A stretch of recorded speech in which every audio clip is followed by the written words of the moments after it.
Hey class, Professor Ramey again, and this video is about the process of Americanization during World War I. The textbook, of course, covers why the United States joined World War I, the realities of World War I, how the war was won, etc. But what it fails to do, largely because of time constraints and all that, is talk about a very important facet of World War I, and that is the taking of European immigrants and trying to convince them that they are not European immigrants, instead they are American. That is basically Americanization in a nutshell, to take immigrants and have them see themselves as something that is American, right? Now that was extraordinarily important during World War I, but to explain this we're going to have to do it a little bit backwards, because unfortunately for World War I, most students aren't very familiar with it. It is largely a forgotten war in American history. It is completely overshadowed by a much larger war, obviously World War II. But keep in mind, going about World War I. In World War I, there was obviously no World War II. World War II is, in many ways, a response from the failures at the end of World War I. But at the time, World War I wasn't called World War I. Well, there wasn't a World War II. It was called the Great War. Woodrow Wilson himself called it the war to end all wars, and in fact, World War I was the largest war in the history of the planet until World War II. And if we take World War I in isolation, we look at that without presupposing about World War II, it changes a lot of the ways we look at it, right?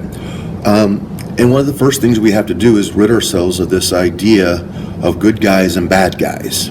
See, this is where we reference once again World War II. World War II is such a simple war in many ways. There are clear-cut good guys and bad guys, at least from the American perspective. And unless you're like Nazis, I think it's not too far out of bounds to say, that Hitler wasn't a very good guy, right? And you're entitled to your own political beliefs, but, if you like Nazis, please don't go around and mention that on the discussion boards or anything. That's, right there. The Japanese obviously were a clear-cut enemy in World War II. Well, why? The Battle of when they bombed Pearl Harbor, December 7th, 1941. America was attacked. But World War I was different. Now, Germany is going to become the enemy, but this is not Hitler's Germany. This was not the Nazi Empire in World War I. Germany was an autocratic empire, for sure, with a dictator in many senses. Technically, he was an emperor. His name was Kaiser. The word Kaiser is a Germanization of the Latin word Caesar. Caesar, of course, we're talking about things like Julius Caesar, Augustus Caesar, which was the Latin word for emperor. And Germany had a emperor, Kaiser William, or Emperor William, on there, but he was not a Nazi. The Nazi Party was not formed. It was not there. This is something that goes into World War II. And this was not a Germany of the Holocaust. It was a much different nation. Now, why is this important when we're looking at Americanization practices? Well, when the United States finally enters the war in 1917, the war had been going on for 3 years. The United States was not bombed and attacked. You could say American ships were attacked and all that. But and that's true, but it's much different than something like Pearl Harbor. So when the United States is going to join what at that time was the largest conflict in the history of the planet, Wilson, the President of the United States, wanted Americans solely behind the war effort. He wanted Americans to contribute, both militarily in the terms of soldiers, at work, building the munitions and the arms for war, and possibly most importantly, to pay for the war. Most of the government finances for World War I are going to be collected through war bonds. War bonds were basically donations given to the federal government. In exchange, you got a bond which you could not exchange for, depending on the terms, of 15 or 25 years, right? So the idea is you give $100 to the American government. They give you a bond. Well, 15, 20, or 25 years later, depending on the terms of your bond, you turn it in, and it's worth a lot more money. Right? Maybe you got some of those yourself. I know my grandma, way back in the day when I was 7 years old, she used to always give me a $5 savings bond for my birthday, and I still got like 15 of them instead of my house. I guess there were some now. I don't know. I'm not going to trade them in, but that's the same principle, and that's how the money for World War I was generated largely. There was taxes and all that, but mostly it was these bonds. Well, to get Americans to contribute. So, okay, fine. America's at war, right? They should be everybody, all American citizens should be contributing, except when you look at World War I from a different light. See, when the war first broke out, it was a European conflict. When it first broke out in 1914, America was kind of split on who to support in World War I when you ask the average American citizen. A lot of Americans actually supported the Central Powers, and by the Central Powers we're largely talking about Germany, Austria-Hungary, and the Ottoman Empire. In particular, the main enemy, or the main element of World War I, which we're really going to focus on, was Germany. They were by far the most powerful of the three Central Powers, and it was really the rise and fall of Germany as this conflict mattered. Well, a lot of Americans actually supported Germany at the beginning of this war. You say, well, why? They're obviously the enemy. America goes to war. Well, let's think about it, right? Who in America would actually support Germany? Well, who's America made up of a lot of? I mean, take a look around into the discussion board in the class. What is America a nation of? We're a nation of immigrants. As we learned during the industrialization and the Gilded Age, a lot of immigrants came over to the United States. Particularly before 1900, a vast majority of these immigrants came from two nations in particular, Germany and Ireland. Germany was not necessarily the aggressor in World War I. They weren't a clear-cut bad guy. And if you were a German immigrant, that was your father country, right? Your father, the German word is Vaterland, right? Fatherland. That was your, I mean, we typically say here in the West, we say motherland, or mother country, but, same thing. That was your homeland. And the truth is, German immigrants at this time came over to America. They largely lived in German communities. They spoke German. They did German things. There was no impetus to try to take Germans and turn them into something that is, quote, American prior to World War I. And many Germans in the United States supported Germany during World War I until American involvement. I'll get to what changes after that. What about the Irish? Why would Irish immigrants not support, or actually pull for, I guess to say, or maybe support Germany in World War I? Well, it goes to who a lot of Irish immigrants really disliked, and why they came over to the United States, because of British policies in Ireland led to a lot of Irish immigration, and many Irish immigrants in the United States did not like the British, and the British were fighting Germany, and so a lot of Irish in the United States did not really support the Triple Entente. They didn't support France, England, and Russia. They were actively supporting Germany. And if we remove this idea that Germany was necessarily the bad guy like they were in World War II, and understand that Germany in World War I was basically just another player in this conflict, then it becomes a lot more simple to understand why a lot of Americans were split on who to support before American involvement. Now, German actions on the way into World War I are going to change that. And the textbook does a good job talking about this, about the Lusitania, about the sinking of American merchant ships, right? About the Zimmerman Note and all that. And that all plays a factor. But what's not really adequately discussed, but it is brought up, is, well, why did the United States government, why did they support England, France, and Russia to the exclusion of the Central Powers? And the large part of that is England and France were democracies. Woodrow Wilson was a moralist and an idealist. He believed that democracy was the one true great form of government in the world. It was the only right one, and England and France had democracies. Yes, England technically had a monarchy too, but by this point, the King and Queen of England, the monarchy was, much like it is today, a faded institution, more of a historical relic, right? As it was a constitutional democracy that determined its government. France was a democracy, right? Germany was an empire with an emperor, a dictator. Austria-Hungary was an empire with a monarchical emperor, right? That led, the assassination of the crown prince, the next in line to the Austrian-Hungarian throne, is what kind of starts the dominoes falling into World War I. He was the crown prince, Archduke Franz Ferdinand. He was the next in line on a hereditary monarchy, right? The Ottoman Empire was a sultanate. It basically was an empire, right? Now, Russia itself, it was an empire at this time, and there was going to be a Russian Revolution at the same time about Americans joining, and it's going to create the Soviet Union. But England, but Wilson was largely lending support because he wanted to see England and France to win this war. He wanted to support the democracies.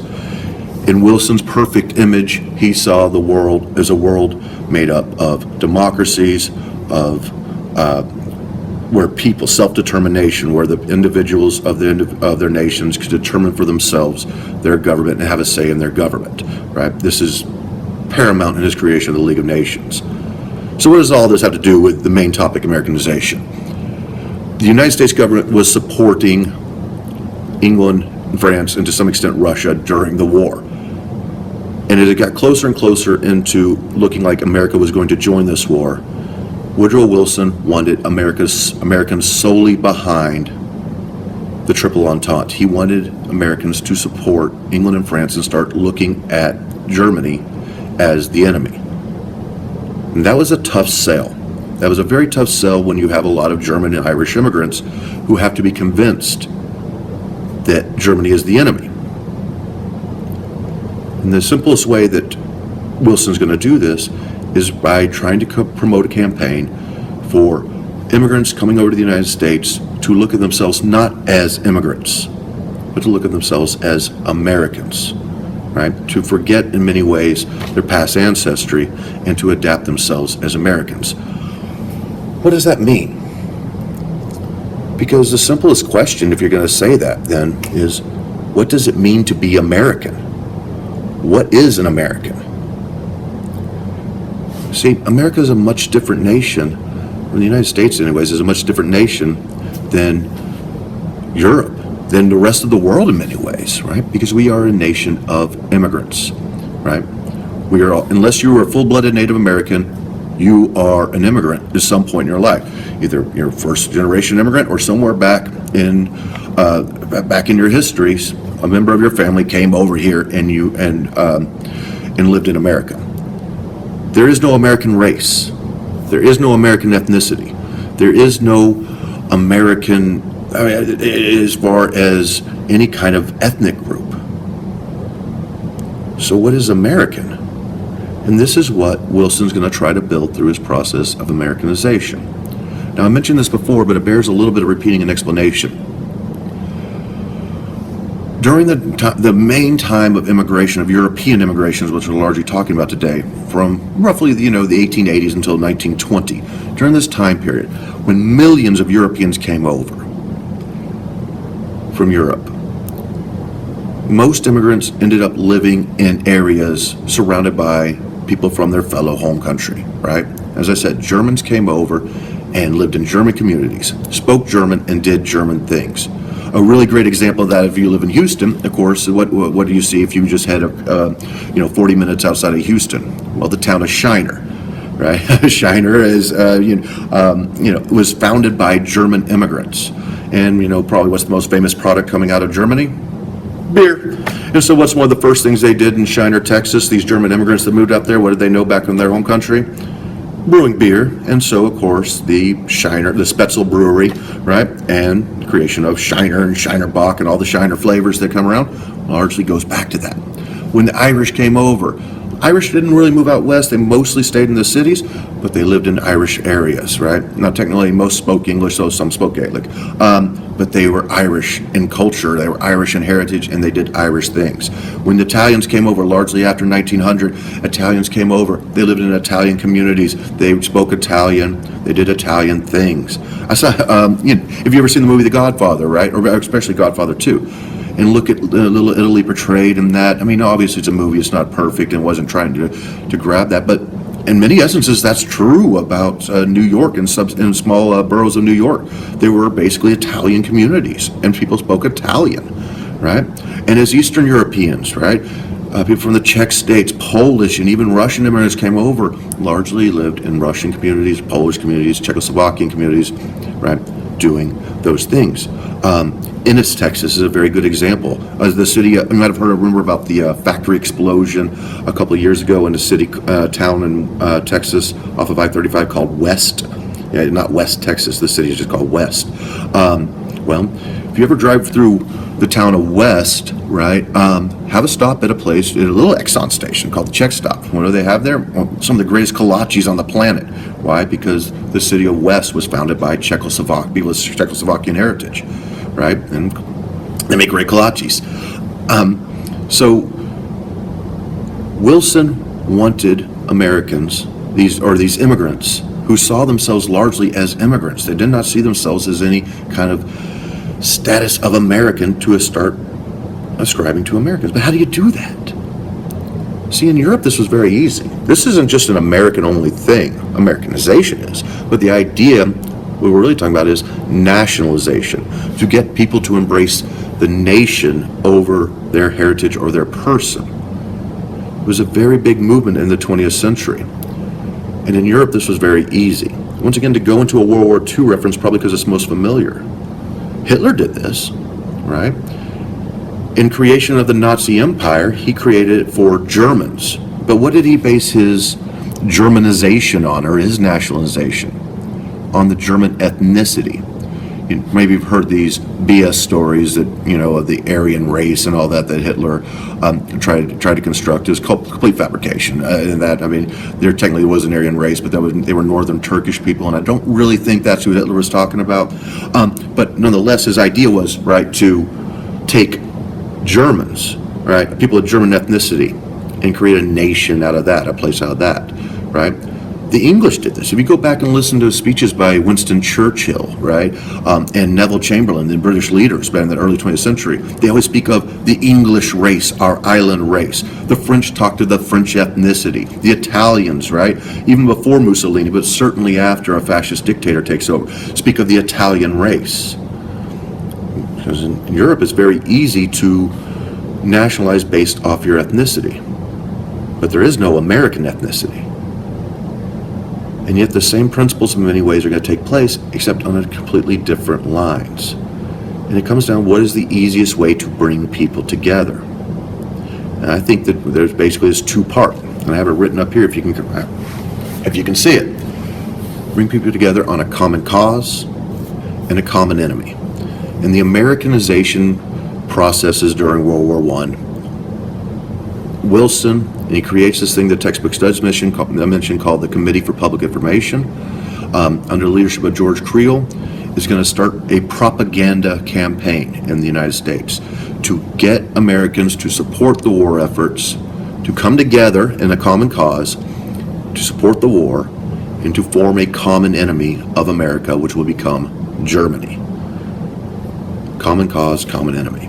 And if you think about it, that's kind of true to bring people together. Now, I'm going to give a really stupid analogy here, but I think it will serve the point to understand. I would assume most, since this is a Lone Star class, although I know some of you all come from all around, but I think assume most of us have been to a sporting event. So I'm going to use, since we're in Houston, I'm going to use the Houston Texans, right, playing at NRG Field. If you've been to one, great, you know exactly what I'm talking about, but any sporting event will do here. Okay, so what happens when you go to NRG Field and the Texans are playing their home games, besides the fact they lose? What happens other than that? Right? When the Texans run out of the field, first off, you've got 80,000 people all in the stadium, right? All wearing the same colors, the same uniforms, wearing the jerseys and all that, and they're all excited. And then when the Texans run out on the field, they're hooting, they're hollering, they're screaming, they're going, yay, right? All that, right? Everybody's coming together. And so let's say first play from scrimmage, Brock Osweiler gets the snap. He goes back, he launches 80 yards, touchdown pass, right, to DeAndre Hopkins. What goes on in the stands? People cheering and screaming, and they're people doing chest bumps on each other, hugging grown men next to them they've never even met before in their life. It's going nuts, right? Well, why? Because you're kind of part of something. You got a common cause. You're all together there to support the Texans. And you do that inside the bubble of that stadium. Do you do that anywhere else? Let's think. Seriously, did you ever see people walking down the street? It's like going up to random strangers and giving them a high five and a chest bump and saying, "Hey, how you doing?" No, because you're outside that realm. But inside that stadium, it makes sense to do. You have a common cause, bringing people together. People that really have nothing in common other than they're there to watch a sporting event. And then let's say the Texans are playing the Cowboys. Oh, I know. I know we have a couple of Cowboys fans in this class, but for the most of y'all, yeah, we know what you think about America's team right there. So they're playing my Cowboys. And for whatever reason here in Houston, y'all hate the Cowboys. That's fair, though. That's okay. And so what do? You yell and you boo at the Cowboys. Boo! Dak Prescott. No, boo! Right? You know the interesting thing about that? Why do we boo on that? I mean, do you actually know any of the Cowboys players? Do you know if they're a good person? No, you boo. Why? Because they're the enemy, right, for that day. You don't necessarily hate the players. I mean, you don't know the players. You have no idea who they are. You've never met them. But they're the enemy. And people come together in trying to, quote, defeat that enemy for their team. So they boo and they don't want to do good plays, right, and all that. And that's an analogy for a much larger thing that basically that's all Americanization was. To bring Americans together through a common cause and a common enemy. The common cause was World War I. The common enemy was Germany. But that's still, okay, so you got that idea. How do you practically do that? How do you get people to identify themselves, therefore, as American in doing this? How do you know what colors to wear, what jersey to wear to that sporting event, to continue the analogy? And you have to come up with something that defines American. Now, this is where I mentioned in the instructions that there's going to be a supplemental YouTube video. I did not create this video. It's just something I found on YouTube that does a good job. If you want to pause this video now and take a look at it, that'd be pretty good, because what this video is about propaganda or government sponsored, I mean, I didn't say thought control, but basically propaganda is government-sponsored advertisement to get you to believe a particular thing, right? To convince you about a topic. Now, in World War I, this largely had to do with billboards and posters, and they served World War I posters. And when you take a look at this video, I want you to take a look at the common elements that you see in these posters. What do we see over and over again? And I'm going to discuss it here in a second, so if it's possible to pause this video and watch that and then come back, it'll make a lot more sense than if you just continue this video and then go back and watch it right there. So leave that up to you if you want to go watch that video now. But do watch it after the fact, even if you don't. Okay. So, if you're just coming back. So when you look at the video, what are these common elements you see? American flag, the Statue of Liberty, right? Uncle Sam, he wants you to join the army, right? You got better beer than I do. The bald eagle, right? Then all that. You see all these images that we immediately recognize, right? If you saw the American flag, obviously, immediately think of the United States. The Statue of Liberty, well, you think of the United States, right?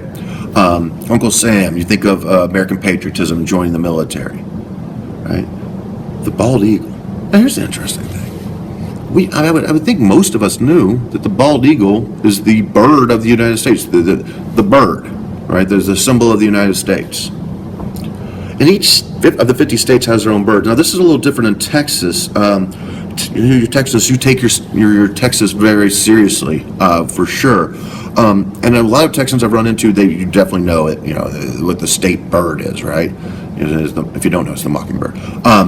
But if you're not from Texas, how many people know what their state bird is? Yeah, we know that from, the American bird is the bald eagle, right? What does all that have to do? Well, it's trying to promote a common image for immigrants coming to America to rally behind. So you cannot come together on terms of ethnicity or race like they could in Europe. So instead, what is the common cause? What is the rallying symbol? Well, let's play. You ever played that game like I think it's called Taboo, where basically you're trying to get people to guess a word, and you just start saying one-word answers to get them to guess another word. What comes to your mind if I say something like freedom, liberty, right? Patriotism, individualism, Uncle Sam. Measure the mission, the idea of America. It works better if I could draw this on the board, especially when you see these images, right? Play Pictionary. There's a good game, right? If I drew the Statue of Liberty, right? If I drew the bald eagle up on a piece of paper, immediately go, America. Something to bring us and get us to recognize as American. And so the Americanization campaign was not a campaign about ethnicity or about some race, which was impossible in the United States. It is about trying to construct an image of America as being the land of the free, the home of the brave, an idea of freedoms and liberty, principles that immigrants could rally behind in an American idea. Now, we don't actually have a national language in America. We do not. English is not the official language. And yet during World War I, there was a large push to convince Americans to start speaking English, right? To come together in that idea. And just share a common language, along with these common causes of liberty and freedom. And behind it all, the other elements in that poster, I think the first poster is very telling, but you saw it many more. You got to have your common enemy. The Germans, how were they betrayed in the first one, right? Interesting enough, that poster came around before King Kong the movie was made. That reference right there was used to make the movie King Kong. It was a very popular image to portray the Germans as barbarous, savage, animalistic people, right? Carrying off liberty in the wake and leaving cities of destruction in the wake. Just you look at the first poster, and that continues on. As Germany was seen as a destructive, aggressive force with the downfall of humanity. If you have any idea about German history prior to World War I, or at least prior to World War II, right? That is far from the case. Germany was kind of the center of the science at that time, right? But you had to change all that to show that Germany is the enemy, the clear-cut enemy that's set about destroying the American way of life. Nobody hung flags up outside their house prior to World War I. You didn't see images of the Statue of Liberty flying around. Car dealerships didn't have, freaking 500-foot flags before World War I. This is pretty commonplace today. Next time you take a drive, look at how many American symbols you see outside and around, just on a short little drive, maybe even to the grocery store. And that all starts in this Americanization process during World War I to get immigrants to identify as Americans so they could support the war effort through military service, through paying for the war, and working to build up the war, right? So my question to you then is something to think about. Does this still exist today? Does the government still try to Americanize immigrants coming to the United States to support an American identity? Yes? No? I don't know. Certainly I have my opinions, but the part of that essay is for you yourself to come up to your own idea. So I'm going to leave it off there. If you have any questions, feel free to ask. If there's anything you want to discuss or write about in the discussion board, feel free to do that, guys. Have a great one. There'll be more videos coming.